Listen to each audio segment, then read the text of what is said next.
Dear friends, please join me in prayers. In spite of all that has transpired, this is the season of wonder. We are light in the darkness. Our children are the miracle in our midst. Our families are the love in our hearts. Our communities are the joy of our souls. This is the season of wonder. We are many faiths, one light, many hearts, one love. Many moments, one eternal gift. May your hearts be filled with wonder. May your faith be strengthened and renewed. May your soul be bathed in light. May your every moment be blessed with beauty and joy. In gratitude, in silence, in stillness. Let us awaken to the grace that fills each moment. And the beauty that fills each heart. This is the season of wonder. Dear God, thank you for everything you've given us. We are thankful. We are thankful. We are thankful.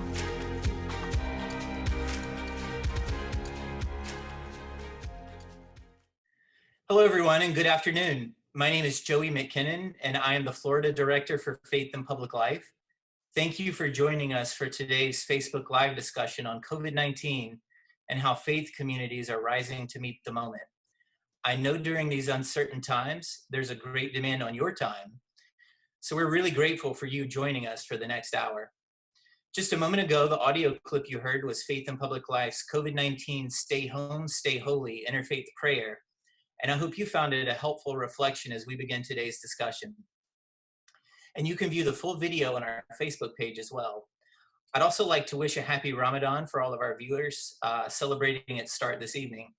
I know there will be many challenges as Ramadan is a month about community for many, and I hope that some of the discussion today will help with best practices in going virtual for all faiths and all people all over the nation. So for those just joining in, it's my pleasure to welcome all of you watching on Facebook Live to this Faith and Public Life Stay Home, Stay Holy discussion in partnership with Center for American Progress. Today, we'll hear from faith leaders who are trusted messengers from several hard-hit states across the nation as they share personal COVID-19 stories from their congregations, and we'll share some best practices and actions that you can take to keep the faith remotely during this pandemic. So as we all know, during this pandemic we're in, we're all struggling, whether it's illness or losing a job or the challenges of working from home or doing worship services remotely. And I personally know a lot of people experiencing loneliness from shelter-at-home orders, and I hope not for any of us, but there's even the possibility of losing a loved one during COVID-19. And at the same time, we're getting mixed messages, whether it's with our elected leaders or the president or what you read online. But until there is consensus from the medical and scientific communities to resume daily life, loving your neighbor means staying at home.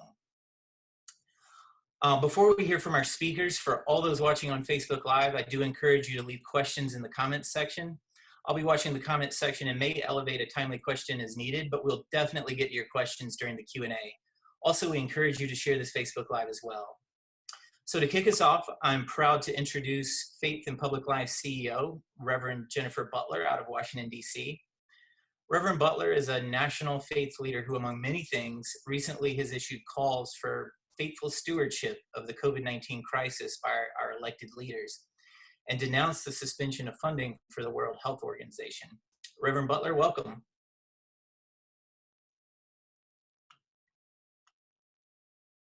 Sorry. There we go. Thanks so much, Joey. And a big shout out to you for pulling this together today.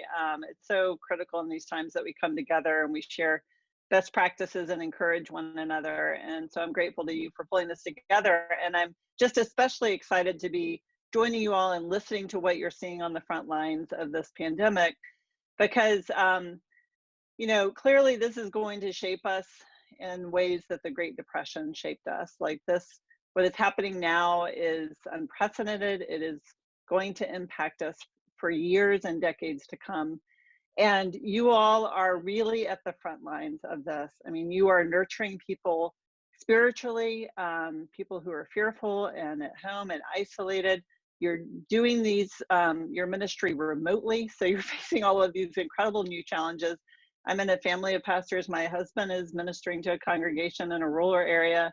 I'm a minister, and I'm watching all of my friends and colleagues just do incredibly creative things to nurture people spiritually. You're also doing funerals. You are helping people when they fall sick. So you're essential frontline leaders, like our doctors and nurses.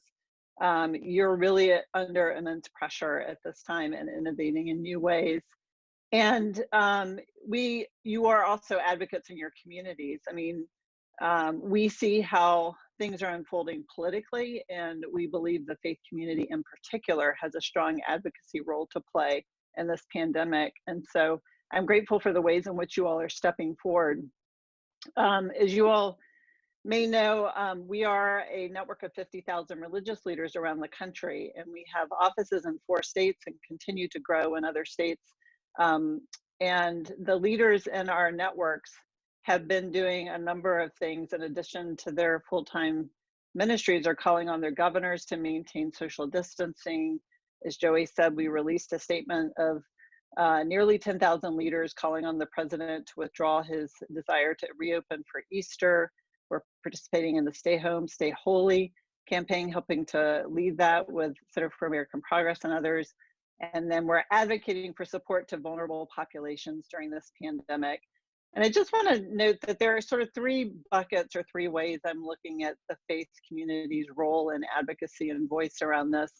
One is that we are playing a significant role in pushing back on the use of religion as a tool to divide us. And I think Guthrie and others will speak to this as we go along. So I don't need to go into detail about it, but we need to make sure in the midst of this pandemic that our faith is not hijacked to harm people or to divide this country further. And religious freedom is critical, it is honored, but it can never be used to harm others. And so we need to push back on that. 2, this pandemic is exposing racial and economic inequalities. And we're seeing how white supremacy has really created a system of disparity in communities of color that are making communities of color more vulnerable to this pandemic. One that's top of my mind as a native Georgian is the fact that we denied Medicaid expansion as part of the Affordable Care Act. And so now rural hospitals around the state are suffering, and that is where the pandemic is hitting really hard. And then not only is it the pandemic exposing the disparities that we've needed to address for many, many years and decades, but the pandemic might also be used, if we're not vigilant, might be used to further increase inequality and racism around the country. And so we need to be vigilant about how COVID funding is being allocated. I was just hearing from Reverend Barber that, you know, of the 4 bills that have been passed at the federal level, very little has been given to the poor. No health care for essential workers, no living wages, no forgiveness for rent, nothing for the 11 million undocumented workers, nothing to ensure water can't be cut off. And so I think we can play a critical role in advocating for the least of these, as we've been called to do in this moment, to make sure inequality does not intensify under this kind of autocratic leadership that we're experiencing right now. It's a lot. It is a lot that we're handling, and yet together we can do so much. And so I just invite us to breathe deep right now, because even just hearing all of that can be overwhelming. Breathe deep during this webinar and know that we have our work cut out for us, but mainly we're called to be faithful in this moment. We can't solve it all. As pastors, we often try to take it all on. We can do what is ours to do and what God is speaking into our hearts. And we can, with joy, participate in God's plan to save lives and to teach us all how to love one another. I want to just close with the words from the poet Lynn Ungar, a pastor and a poet. She says, "Do not reach out your hands, but reach out your heart. Reach out your words. Promise this world your love. for better or for worse, in sickness and in health, so long as we all shall live. So let us just join in love and joy today as we learn from each other what more we can be about and what more we can do. And with gratitude, I turn it over to the other panelists. Thank you, Reverend Butler, for those words of encouragement. We at Faith in Public Life are so thankful for everyone who has stepped up these past few weeks to love our neighbors and save lives in our communities by staying home while keeping the faith. That's what faithful leadership looks like. Our next speaker has been demonstrating faithful leadership during COVID-19, not only at our home church of South Euclid United Church of Christ in Cleveland, Ohio, but has been tremendously defining this moment we are all in on NPR and other programs. We're very proud to welcome Reverend Courtney Clayton Jenkins.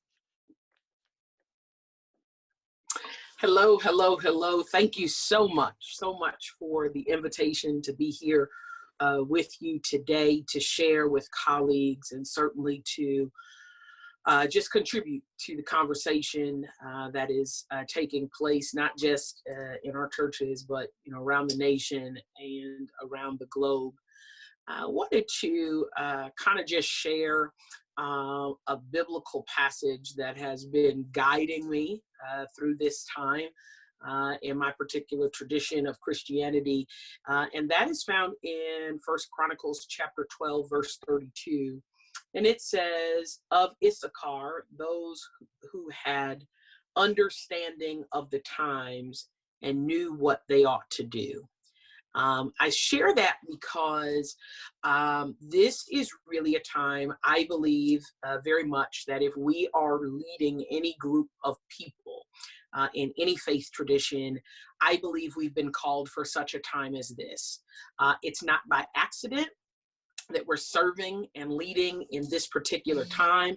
I stand firm. I say it every day. God has not abandoned us, but what it does require of us is both prophetic and practical leadership. I want to say that again. It requires of us both prophetic and practical leadership. And by prophetic, I mean that is our job, to know what's going on in this season. It doesn't require of us to know all of the answers to this season, but it requires us to be in tune with what God might be doing in an unprecedented time of pandemic in our life, in our lifetime, in our ministry, in our call. I am 37 years old, pastoring here in South Euclid, Ohio, which is a suburb of Cleveland.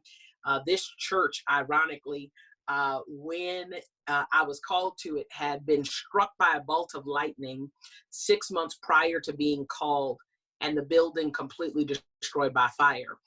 When I heard this call and I accepted it, I thought the biggest challenge I would ever face in pastoring these people was selling our property, moving to a new property, a congregation of 40 people all over the age of 65.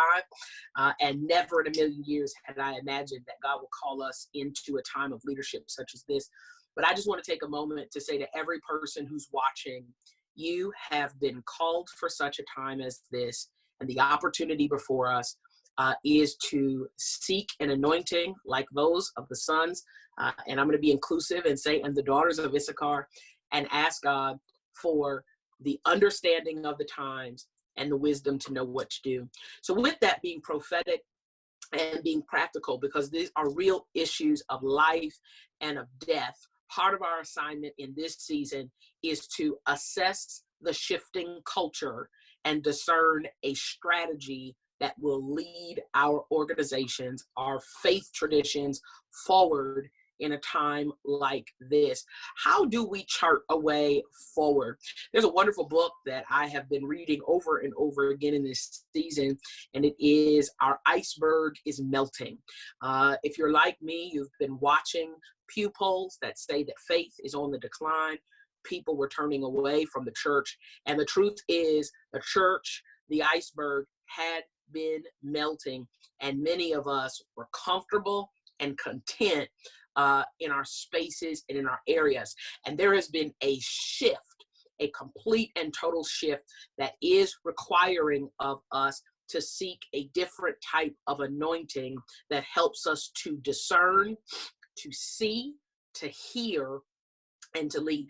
What has me most arrested in my concern as a pastor who loves walking with people and shepherding them into an alternative reality is the fact that we are witnessing both globally, but in this context, I'm going to say nationally and locally, the unfolding of national PTSD.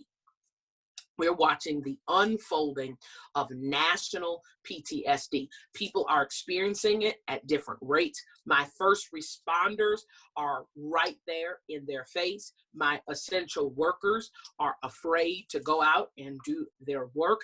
And then our folks who are staying at home are becoming glued to news resources, to media outlets. And what's happening is we do not know yet the full effects of what social distancing will have on the people we lead. We do not know how the unfolding of massive death and people losing entire families and the questions that arise is part of being holy is to stay at home, but it's also for us as leaders to begin to ask the questions, what is the form of pastoral care, of guidance that is needed from religious leaders like ourselves as we seek to stand and be prophetic and practical? We're in the midst of an election cycle that will require us to be creative and have innovation in how we get people to turn out.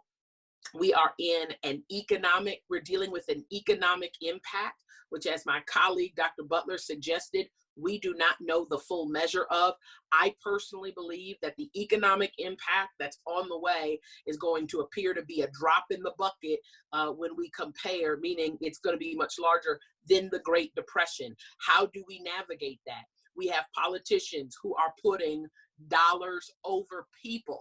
And part of what we must do is to encourage our folks to use wisdom. Wisdom, the Bible says, will keep us safe. And so where some faith traditions are saying, press your way anyhow, actually it's the faith to stay home that creates us a brand new opportunity to do something different. This is also, as Dr. Butler suggested, exposing the broken systems that we often, as people of faith, have even overlooked. Our eyes are being opened to so many systems of neglect and brokenness. And I think that prior to this, we knew some things were not working. We knew that some things were certainly a deep injustice, but we are now at the point where we are responsible for what we have seen. And we must ask the question, what do we do to move forward? So in that, I want to leave with my colleagues who are watching 3 charges to you as we move forward with this. Number 1, we must move from the unknown need to the unexpected benefit. I'm going to say that again. We must move from the unknown need to the unexpected benefit.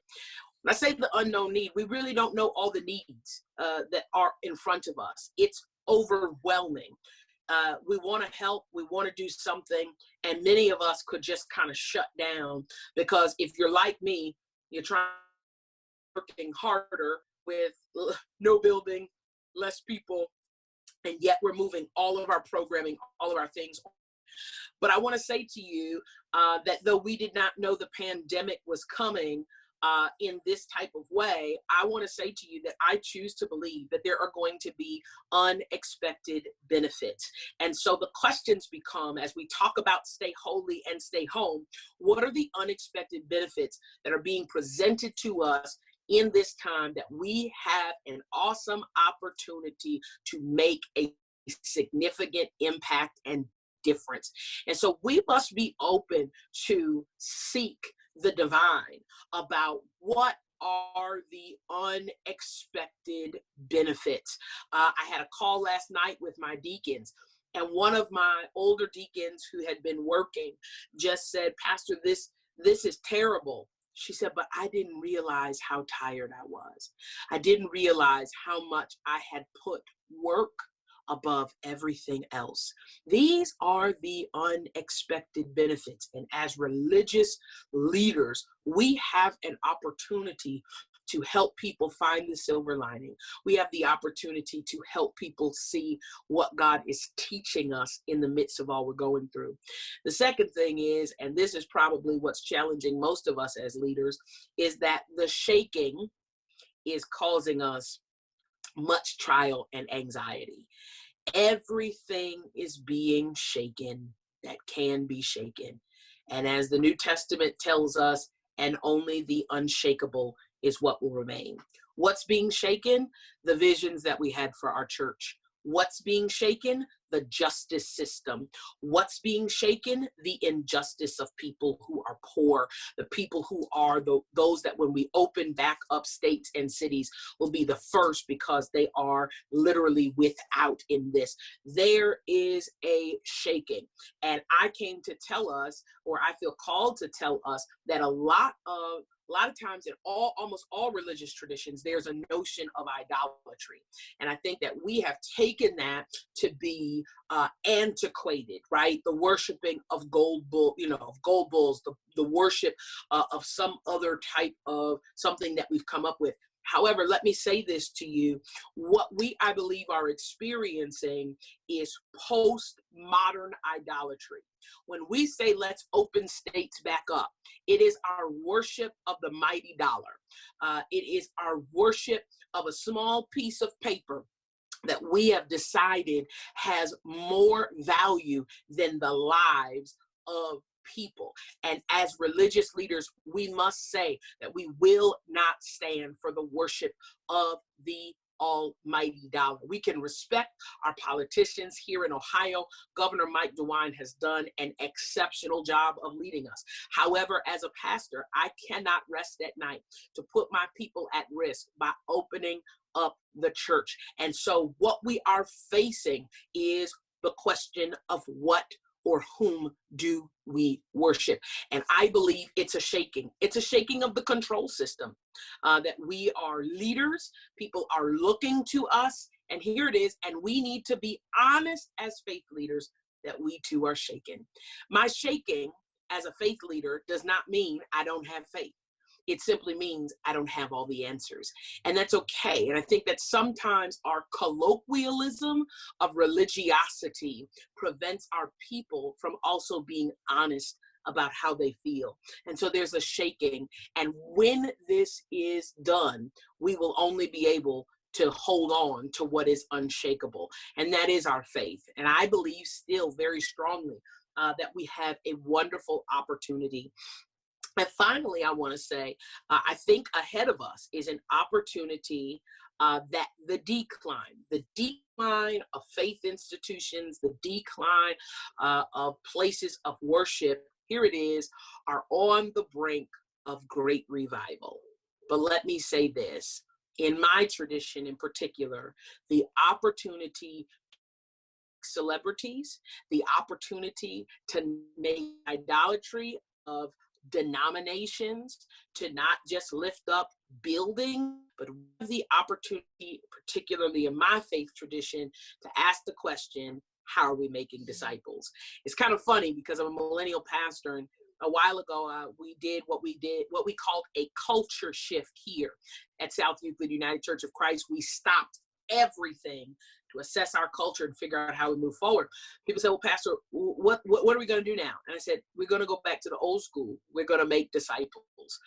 This is an opportunity for us to create well-rounded people of faith who don't tie their worship to location, who don't wait on others to understand the value of prayer. I really think ahead of the church, it might be a scary time, or of faith institutions, but I think we're on the brink of an opportunity to envision, to be creative, and to utilize technology to do some things that have never been done before. We can shrink, or we can stand up. And I encourage every person who's watching today to courageously stand, to face it. Yeah, it's a Goliath. It is. It's a Goliath. It's huge. It's unknown. It's scary. It's taunting us. It's fighting with us. It's saying, come on out. Hey, I'm David. I got, here it is. I only take what I know God has called me to take. It's not a time to be like anybody, not a time to duplicate what other people are doing. It's the time to ask God, if you've brought me to this time, then you've been preparing me all along for it. What do I have? And I say to you, what's in your hand? David found 5 smooth stones. All his time in isolation prepared him to face Goliath. And today we have an opportunity. Our Goliath might be named COVID-19. Our Goliath might be the economy. Our Goliath might be, how will our institutions make it financially? I say to you today, you and I, in the spirit of David, let us stand, let us be strong, and let us run to the battle line and trust that our God will be with us. Thank you. And thank you, Reverend Clayton Jenkins, for your prophetic and practical leadership. You've been called to this, and thank you for reminding us that we have all been called. Again, I'd like to remind everyone that if you're just joining us, this is the Faith in Public Life Stay Home, Stay Holy discussion on how faith communities can rise to meet the moment during COVID-19. And I encourage everyone to leave comments in the Facebook Live comment section, and we'll have a Q&A shortly. Now I'd like to welcome Pastor Dr. Donnie Green of Bible Way Missionary Baptist Church of Albany, Georgia, and he's also Assistant Dean of Bethany Divinity College and Seminary, with a message from on the ground in Albany, where the community has been hit particularly hard with COVID-19 cases and deaths. Thank you, Dr. Green, for joining us, and know that our prayers are with you and with Albany as you deal with this inordinate impact.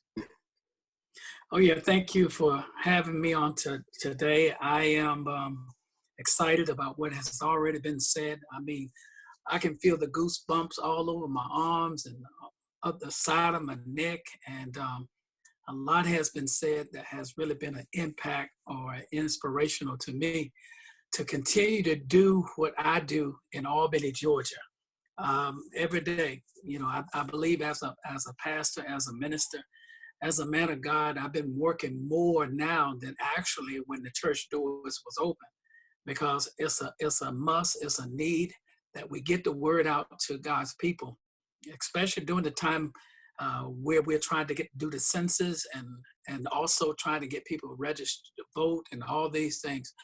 But I'm just blessed that God has been able to use me in a way to be more creative, to look at the situation and take hold of the situation, and to be able to make flyers when they put care packages together and put it in the boxes so the message still can get out. Not only doing that, but I heard the pastor was saying God is calling us to a new type of ministry. In other words, God is calling us to not to be cowards, but he's calling us to be bold in what we do concerning his word, and especially his people. They are not our people, but they are God's people. On the other day when I heard our governor of Albany, Georgia, not Albany, but Governor Kemp of Georgia, made the announcement that he wants to open everything up, it looked like somebody just dropped a brick on me. And I'm saying to myself, how is it possible that somebody can make shot calls from another place and about a place where the epidemic is hot? I've had friends, close friends, preachers, ministers, kids that grew up in the ministry dying, and they're still dying. I got news this morning. One of my sons of the house that I he was called into the ministry under my tutelage, and he died this morning, and his wife is still struggling. And where our government is trying to open, like I heard before, somebody said for money. It's all about the money. That's all it is. But I made a pact with my congregation, and I'm making a pact with the city of Albany, not on my watch. As long as I got breath in my body, I'm going to do the best that I can to warn God's people that the enemy, he's trying to kill you. So So I want to make sure that I put the blood over their doorposts. So when the enemy comes, that the enemy can't come in and take their lives. And hopefully and prayerfully, we would learn something from what we're going through. I really believe God is calling us to repentance. He's calling us to himself, because the world has gotten so full of itself to the point that we don't have that intimacy with God like we should. So God is calling us to be more closer to him, because we've fallen out. It's all about us. So sometimes God will put us in our house to spend more time with our family. I mean, we spend more time with our family than, when was the last time you spent this much time with your family? But I like I said, I'm just honored that Graham invited me to come on and be a part of this, because I have a passion for God's people. And my granddaddy used to say, and I remember I used to say it so vividly, he said, if I can help somebody as I pass along the way, then my living won't be in vain. And before I leave y'all, I want to remind you of who you are. And like I said, I like to look at the natural things of this earth that God shows us. In my hand, I got a bunch of pennies. But some of us call pennies 1 cent. 1 cent. If you look in your pocket and pull out a penny and call it 1 cent, I want you to be reminded. Sometimes it might be, it might even look like you're the only one out there, but you are the one. You're the 1 cent. You are the 1 cent. God sent you, and he sent you out into the hedges and the highways to compel those people, to let those people, to tell Pharaoh, to tell Trump, to tell Governor Kent, to let my people go. So I thank you for allowing me just to come on. I love y'all. There ain't nothing you can do about that but love me back. Thank you. Thank you, Dr. Green. Our heart goes out to you for the COVID-19 loss you experienced just this morning, and to the family. And but I do want to thank you for your words of encouragement, and I have my penny right here, so thank you. We at Faith in Public Life have made hundreds of health and wellness check-in calls to faith leaders during this time, and it's clear we're going to be talking about the impacts of this for a long time to come. And so I'd like to welcome our next speaker to share with us faithful messaging on how to talk about it, especially as states like where Dr. Green is in Georgia and myself in Florida begin to diverge in their stay-at-home orders with other states, and with the often mixed messages from leadership nationally and by some even in the faith community, with the medical and scientific communities. I'd now like to welcome Dan Neifelt, Director of Messaging and Online Engagement at Faith in Public Life. Take it away, Dan. Thank you, Joey. Can folks hear me? Give me a thumb up if you can hear me. All right, great. Well, first, quickly, I just want to thank Dr. Green and Reverend Clayton Jenkins and my colleague, Reverend Jen Butler, for setting the table and really showing a great example of wise words and a nurturing, prophetic, practical temperament for speaking about this moment and the needs of our flocks, because we are people who are called to save lives. And Greg, if you can go to slide number 2 right now, it says why you, that'd be great. I just wanted to touch first and accentuate on what Jennifer said at the beginning, which is that people of faith, whether you're a deacon, a layperson, or a pastor, or a rabbi, or an imam, you are essential personnel in the language of today. We need you to speak out in order to save lives. And the reason for that, number one, is because this is a moment of great pain and great need. 2,000 people are losing their lives on average per day.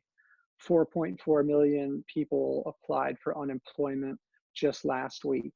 And amid times like that, actually, and pretty much all the time, people nowadays trust friends and local leaders when they're trying to make up their mind about what's the right thing to do, where to go, what to buy, whatever the decision may be. People listen to people they know who are local. They don't listen to the news media. They don't listen to politicians. Who they do listen to is you. So that's why we feel that what we're talking about here today is so important and so worth everybody's time. And Greg, if you could go to the next slide that has today's agenda.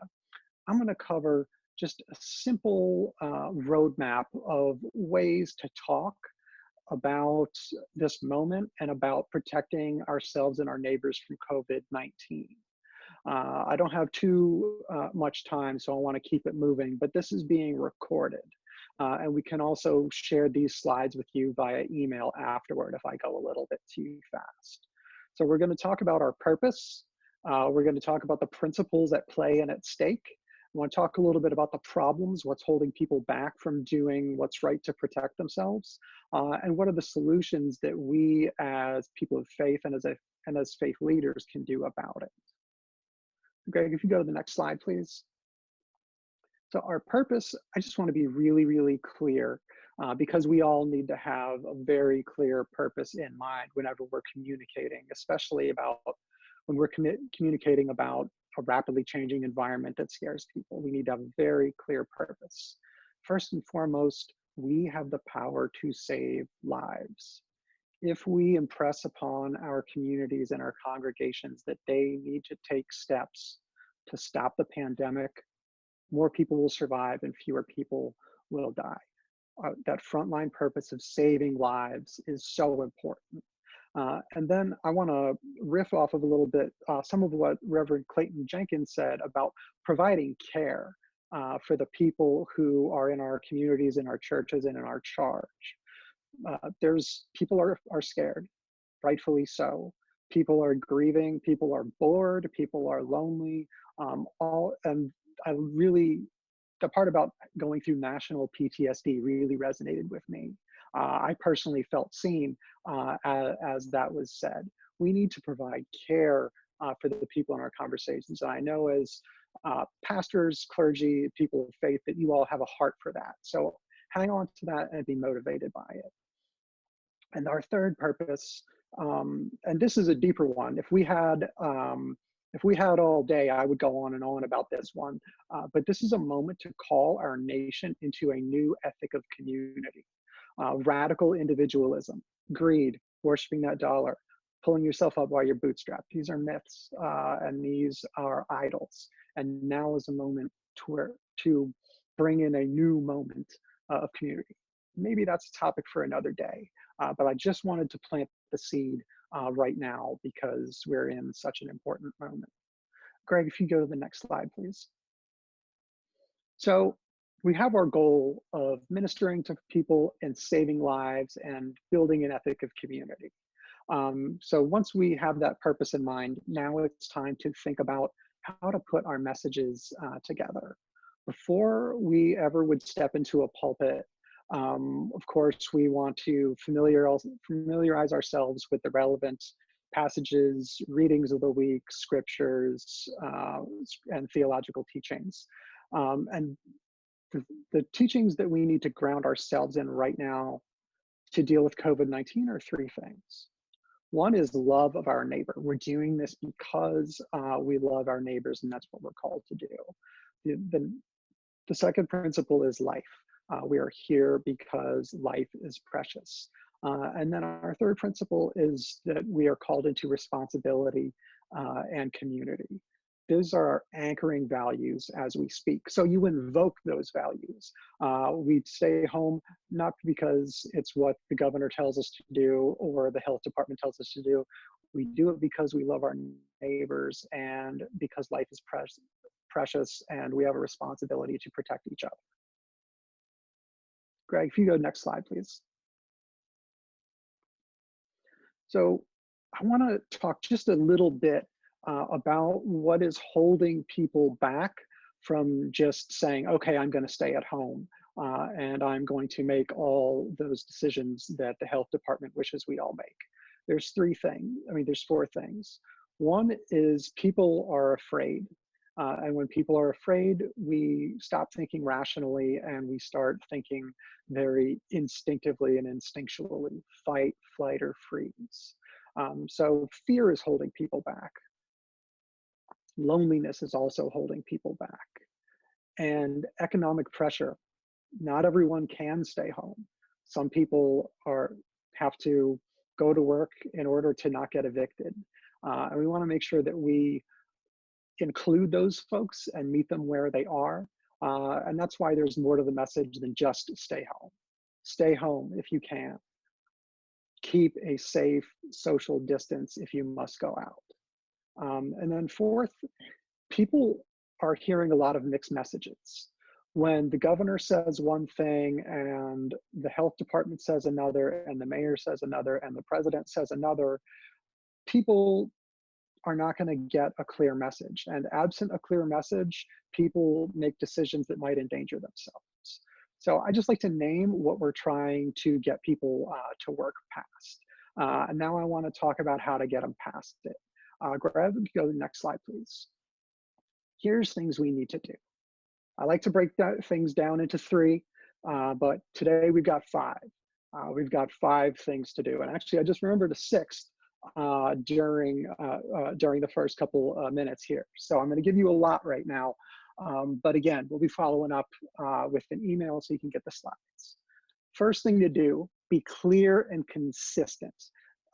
Every time you're communicating with your community, your congregation, and your networks, you want to be crystal clear that folks need to stay home. And if you can't stay home, keep it a very safe distance. And everybody, when you go out, needs to wear a mask, and we need to wash our hands frequently. That is very basic first grade type of instructions. Everybody needs to hear it right now. Advertising folks will tell you that people need to hear something 7 times before they remember it. When it's a matter of life and death, I want people to hear things a lot more than 7 times. Every time you address your congregation, you need to be hitting that clear, consistent message about staying home and having good, sound health practices. After we tell people those very explicit instructions of how to protect themselves, we want to make sure that we're connecting it to values. We don't wash our hands because it's good to have clean hands.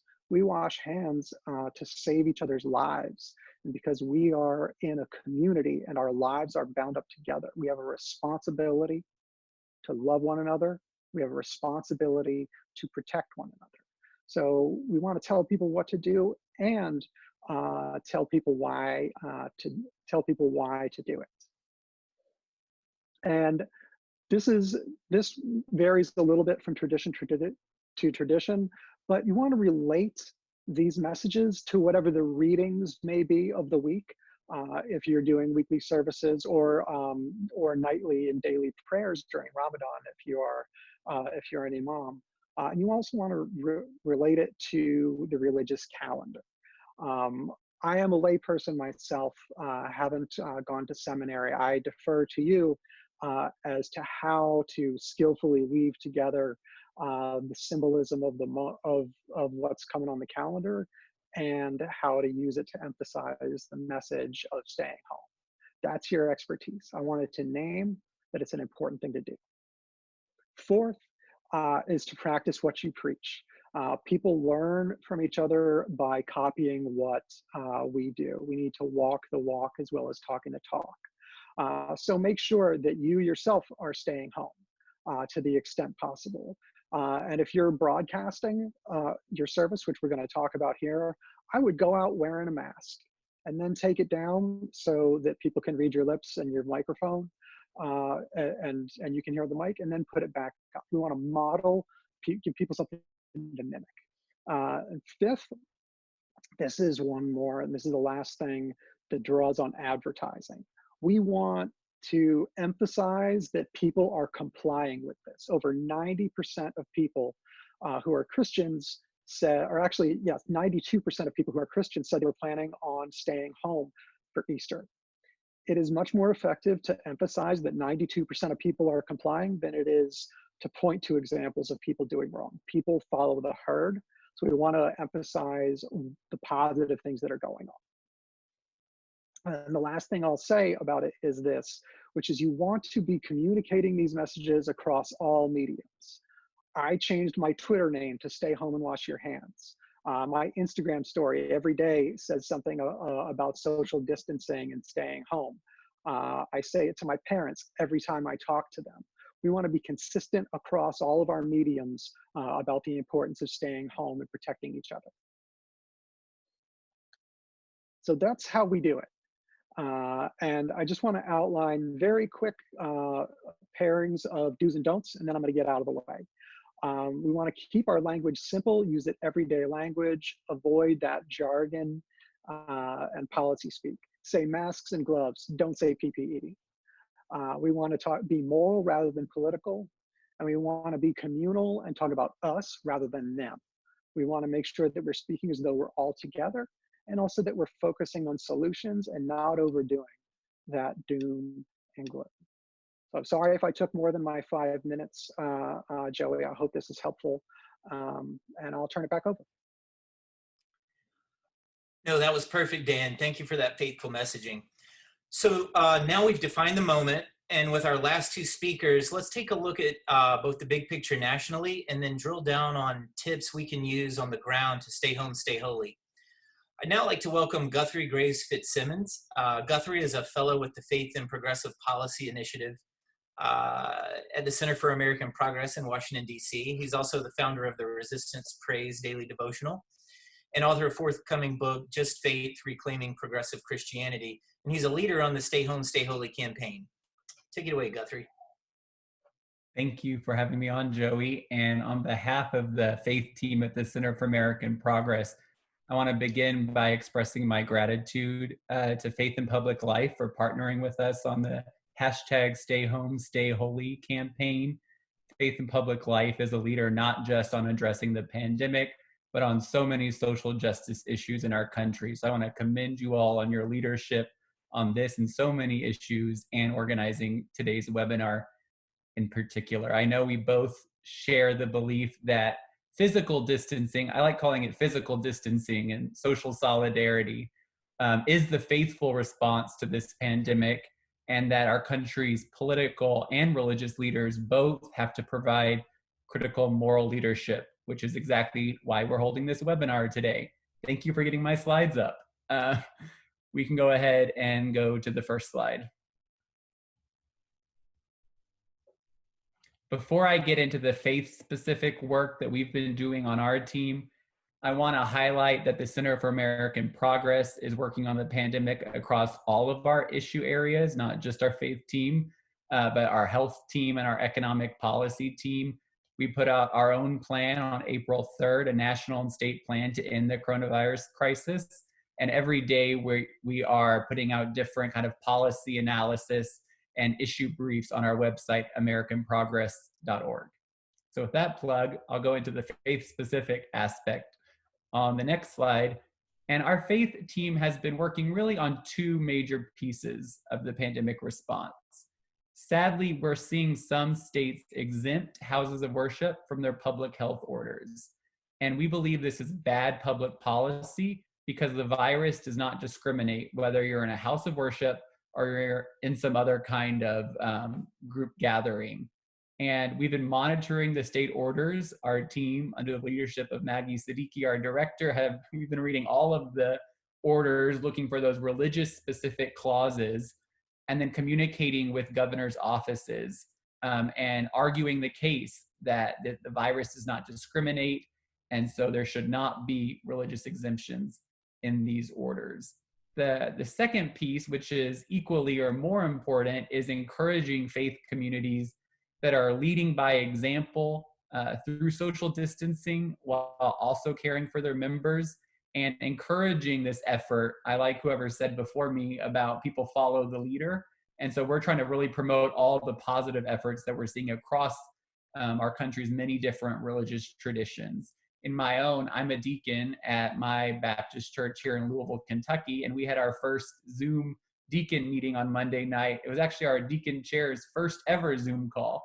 And so I know people are adapting in so many creative ways, and sharing those stories is encouraging people to innovate even more.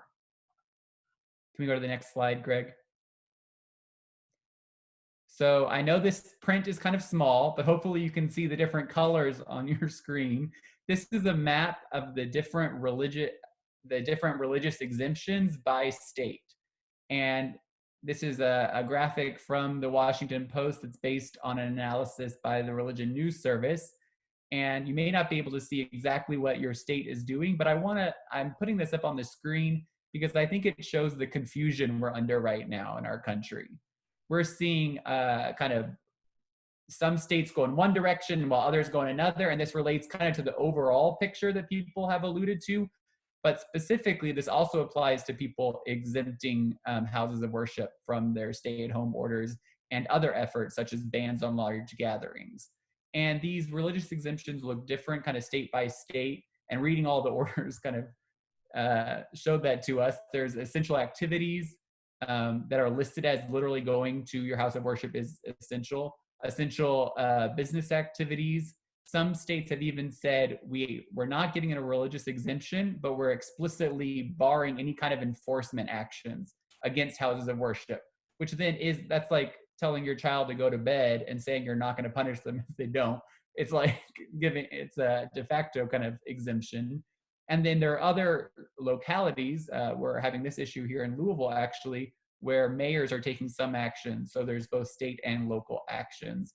And finally, 2 notes that several states are having legal disputes over these religious exemptions, and these are obviously changing day by day. But as you're talking about, in your state, hopefully you know what's going on, in regards to houses of worship in your own state. I really want to encourage everyone that's on this call, and Faith in Public Life has such a great network of faith leaders all across the country. So I hope this has an impact in every one of these states on your screen, is we encourage you to articulate a faith-based case against religious carve-outs. Let me repeat that. A faith-based case for what I've just said earlier, that the virus does not discriminate and there should not be religious exemptions that allow some houses of worship to continue meeting. And this is so critical because as Reverend Butler mentioned at the beginning of the call, there are a few people who are using this false flag of religious freedom to argue that they can continue to meet. And they argue that it's them, the religious freedom advocates, versus the kind of secular government and media. And in that kind of back and forth, they think like the government's going after religion. So we need religious, faith-based leaders to make the case publicly that these actions to carve out religious exemptions are not based in science. And I know we're running close on time, so I'll go ahead and go to the next slide. I do want to get to Q&A. I wanted to share some positive data. This is courtesy of the Public Religion Research Institute that found among typical religious service attendees, only 3% reported that they plan to attend in-person services for Easter or other religious occasions when they did that survey. So this message is catching on. We are making a difference, and we are modeling that leadership that is so needed right now, even though those kind of few people that I mentioned earlier are getting a lot of media attention and headlines. The real story here is that people are staying home and staying holy. And I will end with this quote from U.S. House Majority Whip James Clyburn, who is the chair of the House Select Committee on the Coronavirus Crisis. He says, just as we look to our political leaders, our government officials, to make the kinds of decisions that would keep us safe and secure in our homes and in our communities, we as faith leaders should do what we can to contribute. One of the things that contributes to that significantly is our Stay Home, Stay Holy movement. And I'm proud to be a part of it with all of you at Faith in Public Life.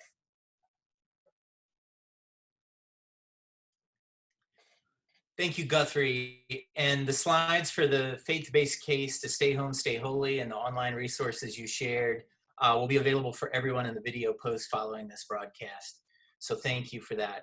Now for our last speaker, and I recognize we're probably going to go over by about 5 minutes, but that's okay.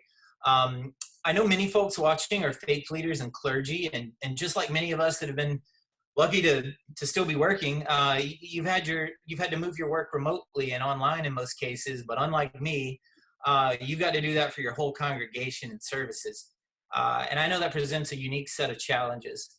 One church that I work very closely with in Florida, Good Samaritan United Methodist Church in Tallahassee, they've made their way onto my Facebook feed with their great online programming. I've watched a great deal of it, not only their worship services, but the plentiful programming they've done on Facebook Live to keep their members engaged and inspired.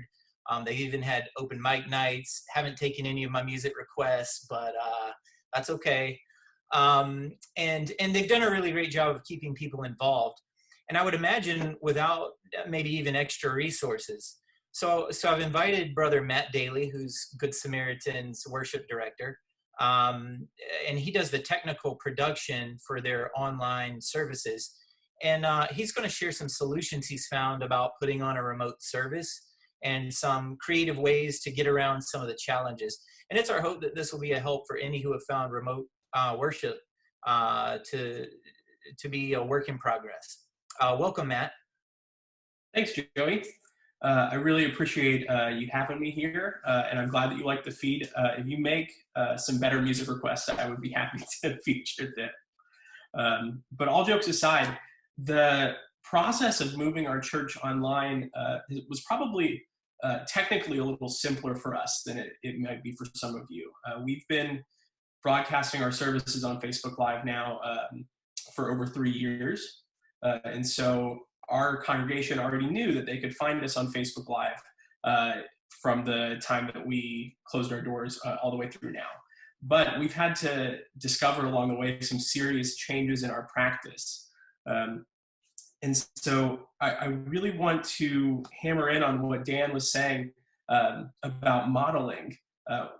We had a discussion about whether or not we should be broadcasting from the church or whether or not we should be broadcasting from home. There is an argument about being able to hold on to the religious symbols that we hold dear. We're very much a symbol-oriented church. We love our cross. We love our space. It's a part of who we are. But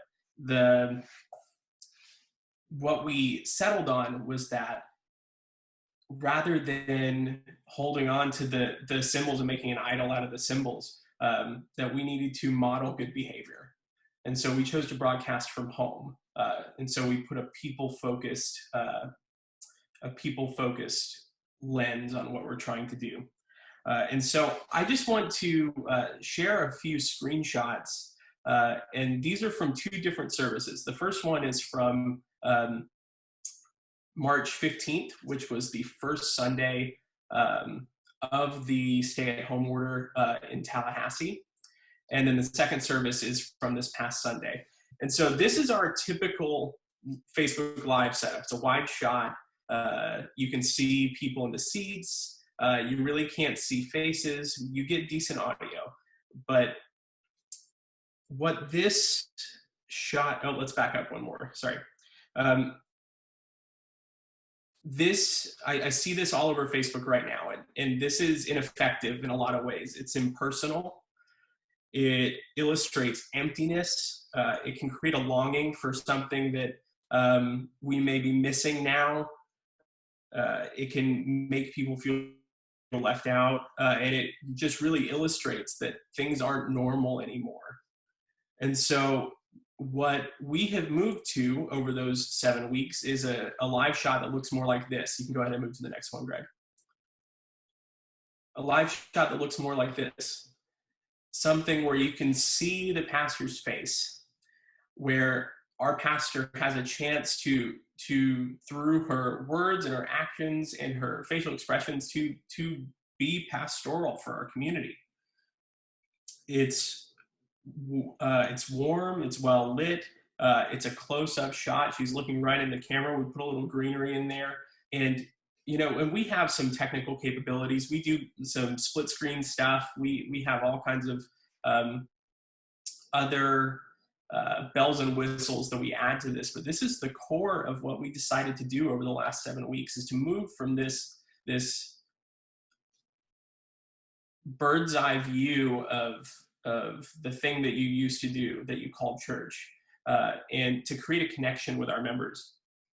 And it's not just about the warm and fuzzies. There's a really practical effect. Next slide, if you will. And that practical effect is here. And so this is that March 15th service. And this here, 1818, is the exact moment when we stopped playing music and we tossed to our pastor. And for those of you that aren't familiar with looking at a heat map on Facebook Live, that spot right there where it flatlines, it means that no one is watching anymore. Our entire audience checked out the second that our pastor came on to bring a message of hope and comfort to our community, because what we were offering was impersonal. It was static. It was not worth the time for our congregation who loves us and knows us to check in. And so that really facilitated a change in the way that we thought about this. And so next slide, if you will, Greg. This is closer to what our heat map looks like now. We're keeping our congregation continually engaged throughout the service. And this the bump right there afterwards is towards the end of the sermon when we're having virtual communion. But there's never a point where where the for lack of a better word, content that we're offering our congregation feels like it's losing its value. And so that's something that we have been really holding to, is making sure that we're holding people's attention and we're able to be pastoral to them. Next slide. And so I've just got two more. Something else that we've focused on is engaging our congregation. And so again, this is that March 15th, and you'll notice we had about 40 comments, which is average for us on a Sunday morning, people who, and so probably 30 of those are comments from people watching, and 10 of them are from us responding.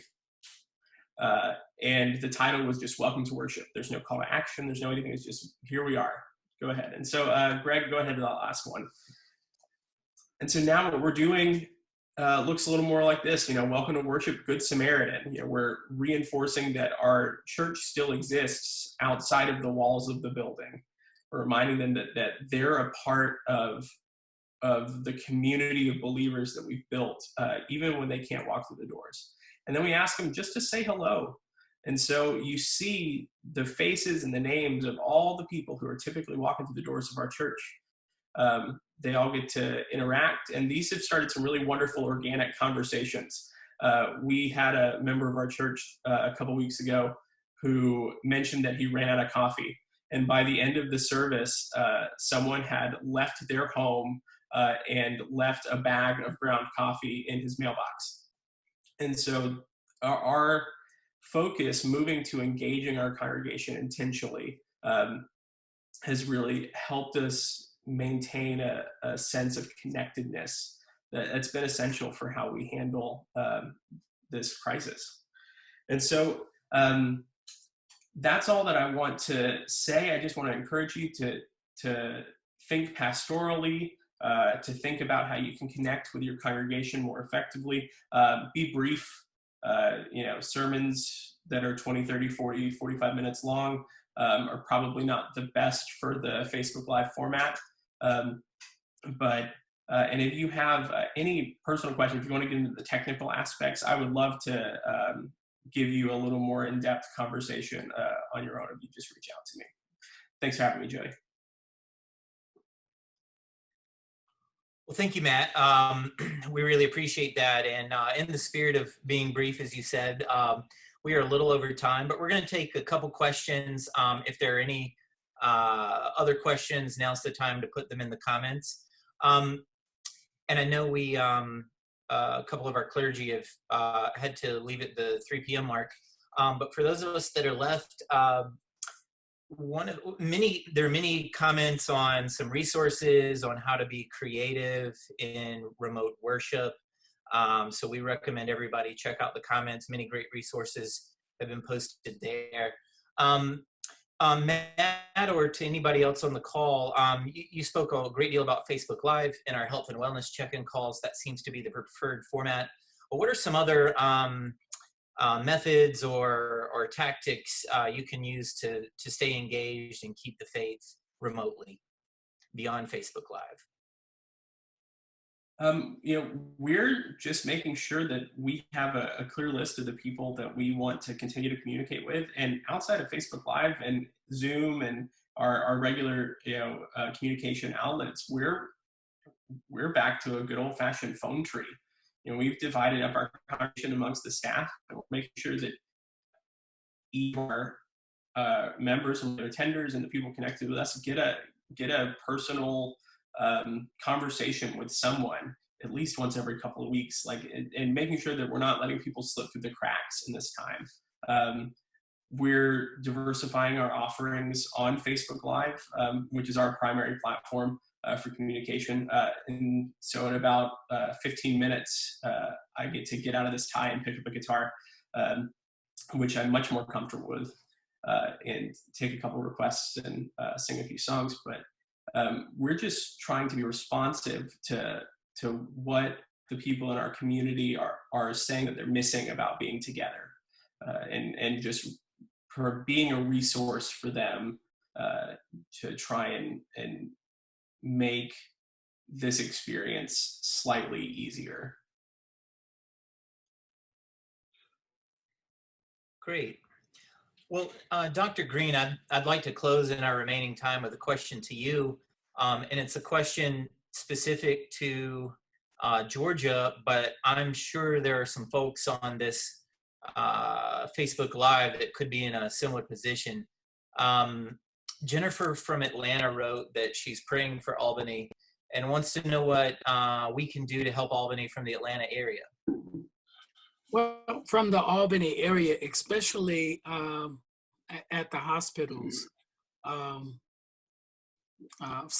they still need PPE. They still need the masks and stuff. And we are seeing an uprise of people making masks and charging. This people make, instead of making the mask and then giving it to somebody that can afford it, people making money, they're taking advantage of the situation. But we need PPE for our hospital workers, and your words of encouragement, because those people that are working at the hospital, they're working 12 to 14 hours a day, and they're wore out.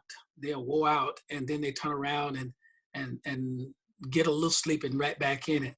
Not just the doctors and the nurses, but also the janitors and the people that keep the ground, the security guards. We just need your prayer, and if there's anything that you can do or donate toward Albany, Georgia, to make this thing a whole lot better than it is. It's, like I tell people all the time, when you're on ground zero, when you've tasted the death, you know what death smell like, and then you looked in the face of death and somebody dying. A word of hope, a word of prayer, and that will make a difference. But yet still, we're still able, like the brother just got through talking about, changing certain things, the way you do your worship. In my worship, I've changed my Facebook Live to the point that I bring two people in, they do praise and worship, and then I bring the word, and then we out of there. They want to see if our church is still alive, and the best way to show them is show them that we are alive and we have a great concern for you. And I thank y'all just for allowing us to just come and be a part of you. And it is indeed an honor and privilege, and I'm hoping to be able to look at you face to face, and we won't be doing this stuff right here that I'm new to. But to God be the glory. Thank you, Dr. Green, and you got it. We also thank you for reminding us of all the essential workers and hospital workers on the front lines, first responders, because they're definitely the heroes here. Well, we thank you all for joining us, to our speakers, and on behalf of Faith in Public Life, I'd like to thank our Facebook Live family for tuning in. And we hope that you'll share this video as well following the broadcast.